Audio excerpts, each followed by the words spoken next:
Summer வந்தாச்சு. What's your plan for this holiday? எங்க கிட்ட விட்டுருங்க, நாங்க பாத்துக்கிறோம்.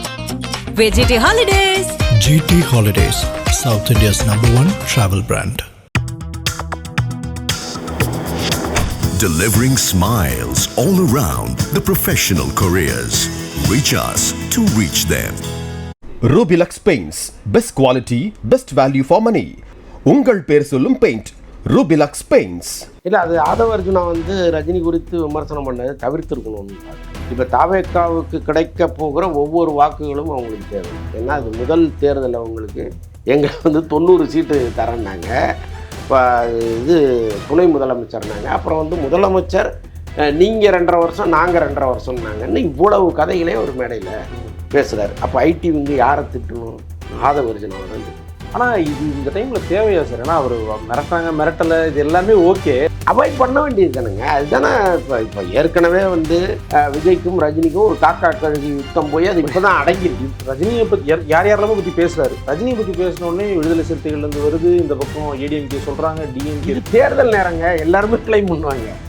இந்த ரஜினியே இதுக்கு முன்னாடி யாராவது திட்டம் இருந்தீங்க? வலைபேச்சு டீம் வந்து முன்னாடி அப்படி பேசுனாங்க, இப்போ இந்த இஷ்யூ வந்தோன்னு இப்படி பேசுகிறாங்க, இவங்க இந்த மாதிரி பேசுகிறாங்க, பெண்ணே மாற்றிட்டாங்க, 200 ரூபா வாங்கிட்டாங்க, பெண்ணே மாற்றி பேசுகிறாங்க. அதுதாங்க, அதாவது இவங்களுக்கு என்னென்னா, ஆகாயம் நேயர்களுக்கு வணக்கம். மூத்த பத்திரிகையாளர் திரு அந்தணன் அவர்கள் நம்ம கூட இருக்காங்க. வணக்கம் சார். வணக்கம். எதை பற்றி கேட்க போகிறோன்னு உங்களுக்கே ஒரு அனுமானம் இருக்கும் கண்டிப்பாக. என்ன அப்படின்னா, திரு ஆதவர்ஜுனா அவர்கள் வந்து சூப்பர் ஸ்டார் ரஜினிகாந்த் அவர்கள் பற்றி பேச, அதுக்கு அவர் ஒரு அறிக்கை விட மன்னிப்பு கேட்குற அளவுக்கு போயிடுச்சு. ஸ்டேஜில் வச்சு கட்சி நிர்வாகி ஒருத்தர் ரஜினி ரசிகர் போல், சார் பதில் சொல்லுங்கள் சார் அப்படின்னு கூப்பிட்டு கேட்குற அளவுக்கு வந்துருச்சு. இந்த பிரச்சனையை வந்து நீங்கள் எப்படி பார்க்குறீங்க? இல்லை, அது ஆதவர்ஜுனா வந்து ரஜினி குறித்து விமர்சனம் பண்ணதை தவிர்த்திருக்கணும்னு பார்க்குறேன். ஓகே, ஆக்சுவலாக இப்போ தாவேக்காவுக்கு கிடைக்க போகிற ஒவ்வொரு வாக்குகளும் அவங்களுக்கு தேவை. ஏன்னா அது முதல் தேர்தல் அவங்களுக்கு, கட்சி ஆரம்பித்து ஒரு மிகப்பெரிய தேர்தலை எதிர்கொள்கிறாங்க. அப்போ ஒவ்வொரு வாக்கும் அவங்களுக்கு பொன் மாதிரி. அப்போ இங்கே விஜயை பிடிக்காதவர்கள் பிடித்தவர்கள் எல்லாருமே கலந்துருப்பாங்க. பிடிக்காதவர்களையும் பிடிக்க செய்வது தான் ஒரு தலைமைக்கு அழகு. அப்போ இந்த தலைமைக்கு கீழ் இருப்பவர்கள் நாம் வந்து முடிந்தவரை தலைமைக்கு ஒரு சங்கடத்தை கொடுக்கக்கூடாதுங்கிற மாதிரி தான் பேசணும். ஆனால் இவரை பொறுத்தளவுக்கு மனசில் பட்டதெல்லாம் பேசுகிறார். இப்போ பாருங்கள், தாவேக்காவுடைய ஐடி விங்கு வந்து ஒரு செய்தி கொடுக்குறாங்க. இந்த மாதிரி நாங்கள் யாரோடையும் பேச்சுவார்த்தை நடத்தலை, அதாவது திமுகவினுடைய கைக்கூலிகள் தான் இப்படி ஒரு வேலையை செய்கிறாங்க மீடியாக்களில் உட்காந்து அப்படிங்கிற அளவுக்கு திட்டுறாங்க. இந்த கூட்டணி பற்றி நாங்கள் யாரோடையும் கூட்டணி பேசலை அப்படிங்கிறது தான் அவங்க தெளிவாக சொல்ல வர்றது. இவர் மேடையில் பேசுகிறாரு, எங்களை வந்து 90 சீட்டு தரேன்னாங்க, இது துணை முதலமைச்சர்னாங்க. அப்புறம் வந்து முதலமைச்சர் நீங்கள் 2.5 வருஷம் நாங்கள் 2.5 வருஷம்னாங்கன்னு இவ்வளவு கதைகளே ஒரு மேடையில் பேசுகிறாரு. அப்போ ஐடி விங்கு யாரை திட்டணும்? ஆதவர்ஜுனாவை தான் திட்டணும். அப்போ இவங்க வந்து செய்கிறது ஒன்றா இருக்குது, நடப்பது வேற ஒன்றா இருக்குது. ஸோ அதுமாரி ஒரு கவனம் இல்லாமல் இருக்காங்க. அதாவது இந்த விளையாட்டு பசங்கள்லாம் சேர்ந்து தேர் எழுத்த கதையாக மாறுது. ஒவ்வொரு நாளும் அப்படி தான் மாறிக்கிட்டு இருக்குது.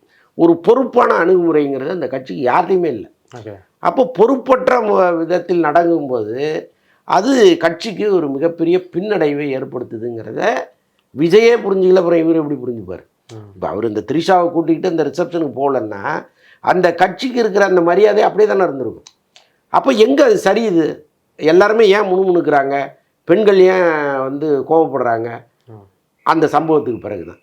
அப்போது அவரே அப்படி பண்ணும்போது ஆதவர்ஜுனா இப்படி தான் இருப்பாருங்கிறத நம்ம ஈஸியாக புரிஞ்சிக்க வேண்டியதாக இருக்குது. ஆனால் ஒரு நுணுக்கம் இருக்கு இல்லையா? இப்போ திமுக வந்து ஒரு லெட்டர் பேடு கட்சியை கூட உள்ளே கொண்டு வருது.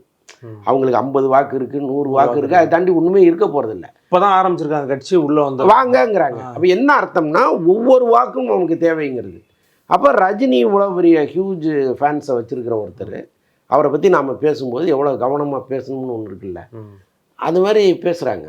ஆனால் இது இந்த டைமில் தேவையா சார்? ஏன்னா அவர் மிரட்டாங்க, மிரட்டலை, இது எல்லாமே ஓகே, அவர் கொஞ்சம் பார்த்து பேசிடணுன்ற கூட ஓகே. இப்போ மொத்தத்திலே இந்த இதுவே அவாய்ட் பண்ணியிருக்கலாம். அந்த டாப்பிக்கே அவாய்ட் பண்ண வேண்டியது தானுங்க. அதுதானே இப்போ ஏற்கனவே வந்து விஜய்க்கும் ரஜினிக்கும் ஒரு காக்கா கழுகு யுத்தம் போய் அது இப்போ தான் அடங்கியிருக்கு. ரசிகர்கள் வந்து பயங்கரமாக சண்டை போட்டு இது தொடர்பாக யார் பேட்டி கொடுத்தாலும் அவங்களையும் சேர்த்து கழுவி ஊற்றி அப்படி ஒரு கூட்டம் இங்கே செயல்பட்டுக்கிட்டு இருந்துச்சு. அப்போது மெல்ல மெல்ல அந்த பிரச்சனையெல்லாம் மறைஞ்சு அவர் வேலையை அவர் பார்க்குறாரு, நம்ம வேலையை நம்ம பார்ப்போங்கிற அளவுக்கு மாறிச்சு அது. அதுக்கப்புறம் வந்து ரஜினி படங்கள் கூலி வரும்பொழுதெல்லாம் இவங்க இறங்கி அடித்தாங்க. அப்போ ரஜினிக்கே பர்சனலாக ஒரு கோபம் அவங்க மேலே இருக்குது. என்னடா நம்ம படம் வரும்போது இப்படி எல்லாரும் சேர்ந்து அதை அடித்து அந்த படத்தின் மீது இருக்கிற மரியாதையே காலி பண்ணிட்டாங்களே அப்படிங்கிற ஒரு கோபம் அவருக்கே இருக்குது. அப்போ அந்த நேரத்தில் போய் நீங்கள் அவரை சீண்டலாமா? அமைதியாக விட்டுருணும். இப்போ பாருங்கள், அவர் ஒரு அறிக்கையை கொடுத்து அது எவ்வளோ பெரிய வைரலாக மாறுது பாருங்கள். நார்த் இந்தியாவில் அது செய்தியாக போடுறான்.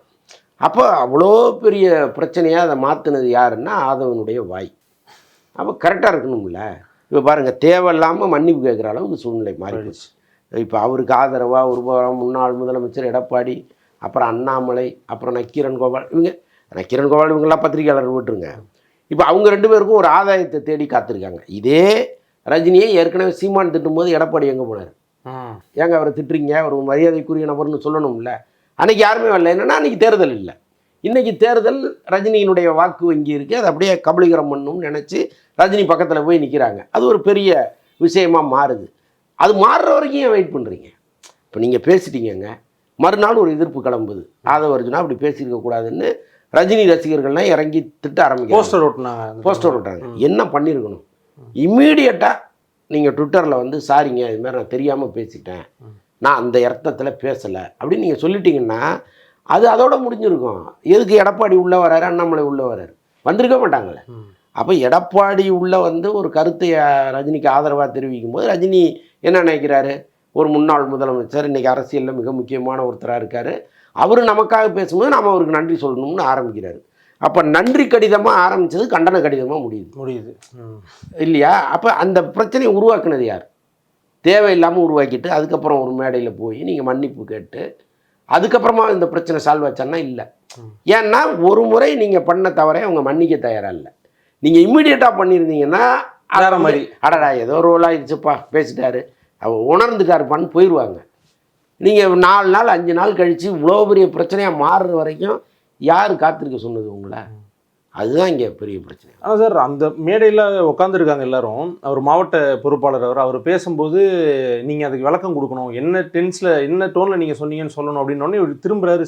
சார் உங்களை தான், ஒரே நிமிஷம் கேளுங்க அப்படின்ற அளவுக்கு அவர் பேசுகிறாரு.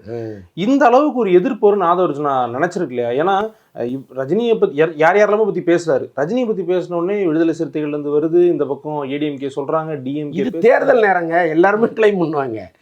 இந்த ரஜினியை இதுக்கு முன்னாடி யாராவது திட்டம் இருந்திருக்காங்களா? அப்போ இவங்கெல்லாம் எங்கே போனாங்க? அன்னைக்கு யாராவது வந்து ரஜினிக்கு ஆதரவாக நின்றுருக்காங்களா? ரஜினி ரசிகர்கள் மட்டும்தான் நின்னாங்க, மற்ற யாருமே வரல. இன்னைக்கு அவருக்கு ஒரு பிரச்சனைங்கும் போது எல்லாரும் வராங்கன்னா ஆதாயம், அரசியல் ஆதாயம், அதில் வேற ஒன்றும் கிடையாது. முன்னாடி திட்டினவங்களும் இப்போ கொஞ்சம் ஆதரித்து போயிடுவாங்க. ஆமாம், அது ஒன்று இருக்குது. அப்புறம் அந்த ரசிகர், ரஜினி ரசிகர், நிஜமாக அவருக்கு ஒரு கட்ஸு. அவர் அதை தெளிவாக அந்த மேடையில் சொல்கிறாரு பாருங்க, நான் ரஜினி ரசிகன், ரஜினியை தலைவர்னு கூப்பிட்டுட்டு நான் விஜயை எப்படி தலைவர்னு கூப்பிட முடியாது, நான் லீடர்னு கூப்பிட்றேன் அப்படிங்கிறாரு அவர். அப்போ அவ்வளோ பக்குவமாக அவ்வளோ தெளிவாக ஒரு ரசிகர் வந்து உங்கள் கட்சிக்கு வராருன்னா, அதுபோல் இன்னும் பல்லாயிரக்கணக்கானவர்களை வரவேற்கிறது தானேங்க உங்களுடைய வேலையாக இருக்கணும். உங்களுடைய செயல்பாடுகள், எப்பா நம்ம திரையுலகத்திலேருந்து ஒருத்தர் வந்திருக்கிறாரு, ரஜினியோட தம்பி, நம்ம வந்து அவருக்கு ஆதரவு தெரிவிப்போம், ரஜினி ரசிகர்களே நினைக்கிற அளவுக்கு உங்கள் செயல்பாடுகள் இருக்கணும். ஆனால் இருக்கான்னா இல்லை. நீங்கள் அந்த சூப்பர் ஸ்டார் பிரச்சனை வரும்பொழுது உங்களை மேடையில் வச்சுட்டு சரத்குமார் சொன்னார்ல, அந்த நிமிஷமே எந்திரிச்சு அவர் தாங்க சூப்பர் ஸ்டாரு, எனக்கு நீங்கள் வேறு என்ன வேணாலும் சொல்லுங்கள், என்ன பேர் வேணாலும் வச்சுங்க, அவர் தான் சூப்பர் ஸ்டார்னா அங்கே சொல்லியிருந்தாருன்னா விஜயனுடைய மரியாதையே வேறங்க. அங்கே அமைதியாக இருந்துட்டு அந்த பிரச்சனை பெருசாக மாறி காக்கா கழுகு அது இதுன்னு போய் எவ்வளோ பெரிய பிரச்சனையான பல வருஷமாக போயிட்டு இருக்கு அவர் தான் நீங்கள் சொல்கிறீங்க. அப்போவே உங்களுக்கு அரசியல் எண்ணம் வந்துருச்சு. அப்போ எவ்வளவு ஸ்மூத்தாக அதை ஹேண்டில் பண்ணியிருக்கணும். அதுதான் இந்த புண்ணை வந்து புறையோடு வச்சு போகிறது இருக்குல்ல, அதை தாவேக்கா தொடர்ந்து பண்ணுது. ஒரு பிரச்சனையை ஸ்டார்ட் பண்ணும்போதே முடிச்சிடணும். நீங்கள் அதை வந்து மேலும் மேலும் மேலும் மேலும் நெருப்பை போட்டு எரிய விட்டு ஒரு டம்ளர் தண்ணி ஊற்றுனீங்கன்னா எப்படி எரியும், எப்படி நிற்கும்? ஸோ அது மாதிரி போயிட்டுருக்காங்க அவங்க. தாவேக்காவினுடைய மேடைகளில் பார்க்கும்போது சார், பொதுவாக அரசியல் கட்சிகள் பொதுக்கூட்டம் இல்லைனா வந்து மக்கள் சந்திப்பில் போட்டாங்க அப்படின்னா பொதுமக்களுக்காக பேசுவாங்க, கட்சிக்காரங்களை தாண்டி பொதுமக்கள் உள்ளே வரணும் அப்படின்ட்டு. தாவேக்கா திரும்ப வந்து ரசிகர்கள் ஓட்டு போட்டுற போகிறாங்க, ஆனால் பொதுமக்களை உள்ளே இன்க்ளூட் பண்ணாமல் ரசிகர்கள் அந்த பாயிண்ட்லேயே தான் இருக்காங்களோ? ஆமாங்க, அரசியல் பேசணும். நீங்கள் அரசியலை விட்டுட்டு நேரடி சவால் விடுறது, பஞ்ச் டைலாக் பேசுறது, இது வந்து ரசிகர்களை குளிர்விக்கும். ஆனால் நீங்கள் சொன்ன மாதிரி வந்து இந்த ரசிக மனப்பான்மை அல்லாமல் ஒரு நடுத்தர மனநிலையோடு இருப்பான்ல. இப்போ திமுக கிடையாது, அதிமுக கிடையாது, தாவேக்கா கிடையாது, வேறு எந்த கட்சியும் கிடையாது. நான் பாட்டு அமைதியாக வேடிக்கை பார்த்துட்டு இருப்பேன். எனக்கு யாரை பிடிக்குதோ ஓட்டு போடுவோன்னு ஒரு கூட்டம் இங்கே இருக்குது. நோட்டாக்கு போடுறதுக்கு ஒரு செக்டர் இருக்குல்ல, நோட்டா போடுறதும் ஒன்று இருக்குது. நோட்டாவுக்கு போடாமலே அவன் மனசில் அப்படியே வச்சுட்டே இருப்பான். அப்படி ஒரு கூட்டம் ஒன்று இருக்குது. அந்த கூட்டத்தை கவர் பண்ணணும்னா நீங்கள் அவனுக்காக பேசணும். அவன் வீட்டை விட்டு கிளம்பி திரும்ப வீட்டுக்கு வர்ற வரைக்கும் அவன் சந்திக்கிற அன்றாட இன்னல்கள் இருக்குல்ல, அதை பேசினாலே போதுங்கிறேன்.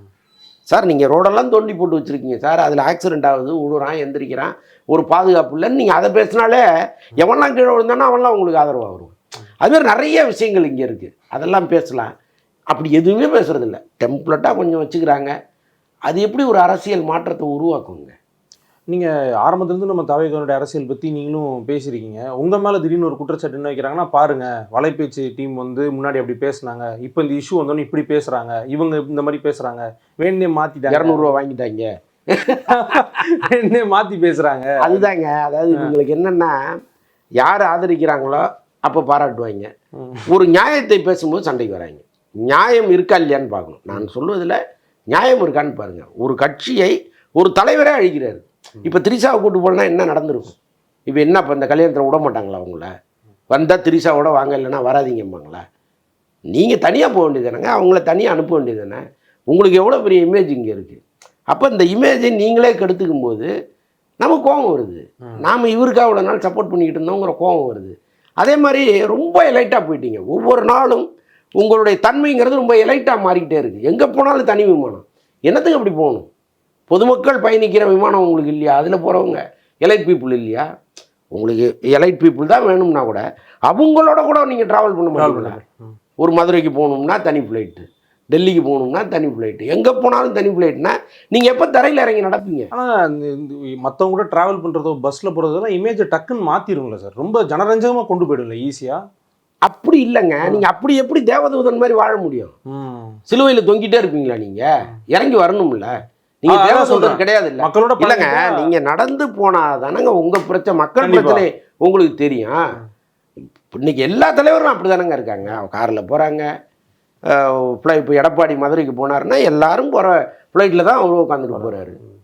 ஏன் நீங்கள் போக மாட்டேங்கிறீங்க? இப்போ இந்த மாதிரி அப்படி அப்படி அப்படி இப்படி மேலே மேலே மேலே போய் அப்படி உயரத்துலேருந்து பார்க்கறது இருக்குல்ல. நீங்கள் இன்னும் ஜெயிக்கவே இல்லை, அதுக்குள்ளே நீங்கள் அங்கே போயிட்டீங்க. அப்போ நீங்கள் ஜெயித்த பிறகு 10 ஜெயலலிதாவை மாறினீங்கன்னா நாங்கள் என்ன ஆகும்? அந்த அம்மா இருக்கும்போது 91-96 நான் 2 மணி நேரம் ரோட்டில் நின்றுருங்க. இதை போட்டுருவாங்க தண்டவாளத்தை ரோட்டில், வெயில் கொளுத்தும், இல்லைன்னா மழை அடிக்கும், நில்லும்மா. அவங்க வீட்டிலேருந்து கிளம்பி பவுடர் அடித்து போகிற வரைக்கும் நிற்கணும் ஜனங்க. நீங்கள் அந்த மாதிரி ஒரு லைஃப் ஸ்டைலுக்கு வந்துட்டீங்கன்னா நம்மளாம் என்ன ஆகும்? அந்த பயம் வருது இல்லை. நீங்கள் நாளுக்கு நாள் உங்களை தாழ்த்திக்கிட்டு மக்களோடு மக்களாக வர்றது தானங்க சரியாக இருக்கும். நான் வேறு மாதிரி வாழ்வேன், வேறு மாதிரி இருப்பேன் அப்படின்னா அது பயமாக இருக்குது. அதனால தான் நம்மளாம் இது தப்புன்னு பேசுகிறோம். நாம் பேசாமல் வேறு யாரும் பேச முடியும்? நாங்கள் உங்களுக்கு ஆதரவாக இவ்வளோ பேசியிருக்கோம். தவறு செய்யும்போது சுட்டி காட்டணும். அது எங்களுக்கு அந்த உரிமை இருக்குல்ல. பாராட்டுற உரிமை இருக்கும்போது சுட்டி காட்டுற உரிமையும் இருக்குல்ல. அதை தான் எடுத்துக்கிறவன் என்ன வேணாலும் எடுத்துக்கிட்டோம். நான் 200 ரூபா வாங்கிட்டேங்கட்டும், திமுகவுக்கு ஆதரவாக பேசிட்டேங்கட்டும். நாம் ஒரு மாற்று அரசியலுக்கு வருவார்னு நினைச்சோம். மற்றும் ஒரு கட்சியாக இருந்ததுன்னா வருத்தமாக இருக்குல்ல. ஆனால் இவங்களை இன்னொரு வகையில் ஈஸியாக ஒரு மானிட்டைஸ் பண்ணுறதுக்கான யூனிட்டாக பார்க்குறாங்களா சார்? ஏன்னா பேர் சொல்ல விரும்பல, ஒரு சில பேர் ரொம்ப ஆதரவு கொடுத்துட்டே இருந்துட்டு அவங்க எதிர்பார்த்த கருத்தை ஒரு பேசணுன்னே அடிக்கிறாங்க. 2 பக்கமும் இது பண்ணுறாங்க. அந்த கருத்துக்கள் மக்களுக்கு கொஞ்சம் கஷ்டமாக இருக்குது. டக்குன்னு அடுத்த நாளே டிஷர்ட் போட்டு பார்த்தீங்களா, தாவேக்கா டிஷர்ட் வாங்கினா லிங்க் இந்த மாதிரி இருக்கு அப்படின்னு போட்டுடுறாங்க. ஈஸியாக யூஸ் பண்ணிக்கிறாங்களோ அந்த ரசிகர்களை? ஆமாங்க, ரசிகர்களும் கொஞ்சம் அப்பாவியாக தான் இருக்காங்க. நமக்கு சப்போர்ட் பண்ணால் ஒரே நாளில் நம்பிடுறதோ ஒரே நாள் அது அவசியம் இல்லைங்க. யார் ஒருவர் நீ செய்கிற சரியை பாராட்டி தவறை சுட்டி காட்டுறான்னா அவன் தான் உங்களுக்கு சரியானவனாக இருக்க முடியும். நீங்கள் அதை விட்டுட்டு எல்லா நேரமும் ஒருத்தன் ஜாலரா அடிக்கிறவன் தான் எங்கள் பின்னாடி வரணும்னா நீங்களே குப்புற போய் விழுந்துருவீங்க. உங்களை யாரும் தள்ளிவிட வேண்டாம், நீங்களே விழுந்துருவீங்க. அது அவசியம் இல்லாததுங்கிறேன். தாவேக்காவுடைய ஸ்பீக்கர் சார் மேடையில் பேசும்போது நல்ல பேசுகிறாங்க, ரீச் ஆகுது, அதெல்லாமே இருக்குது. ஒரு சில நேரங்களில் என்னென்னா தாவேக்கா கொண்டு வந்ததுக்கப்புறம் தான் அம்பேத்கரே தெரியும் அப்படின்ற மாதிரியான பேச்சுகளோ, இல்லை டக்குன்னு மூத்த பத்திரிகையாளர் திரு ஃபெலிக்ஸ் அவர்களே சொல்லும்போது அஜித் பற்றி இதெல்லாம் சொல்லிடுறாங்க, கொஞ்சம் சங்கடத்தை ஏற்படுத்திடுது. அதெல்லாம் அவங்க தவிர்த்துக்கிறதுக்கு பிளான் பண்ணிக்கிறது இல்லையா அவங்க? அதுதாங்க, அது மேடையில் பேசும்போது ஒரு ஃப்ளோவாக பேசுகிறேன்னு என்னென்னவோ பேசிடுறாங்க. அது கூட்டத்தை பார்த்தோன்னே இவங்க ஏதாவது உணர்ச்சி வசப்பட்டு பேசுகிறாங்களான்னு தெரியல. அதான் இங்கே எல்லாரையும் அரவணைத்து போகணுங்கிறது தான் முதல் அஜெண்டாவாக இருக்கணும். எல்லாரையும் எதிர்த்து போங்கிறது எப்படி சரியான அரசியலாக இருக்கும்? இந்த பக்கம் பாருங்கள், எனக்கு எதிரி வந்து திமுக தான்ட்டார், திமுக வெர்சஸ் தாவேக்கான்ட்டார். அதை நோக்கி தான் போகணும். உங்களுடைய கோல் முழுக்க அங்கே தான் இருக்கணும்.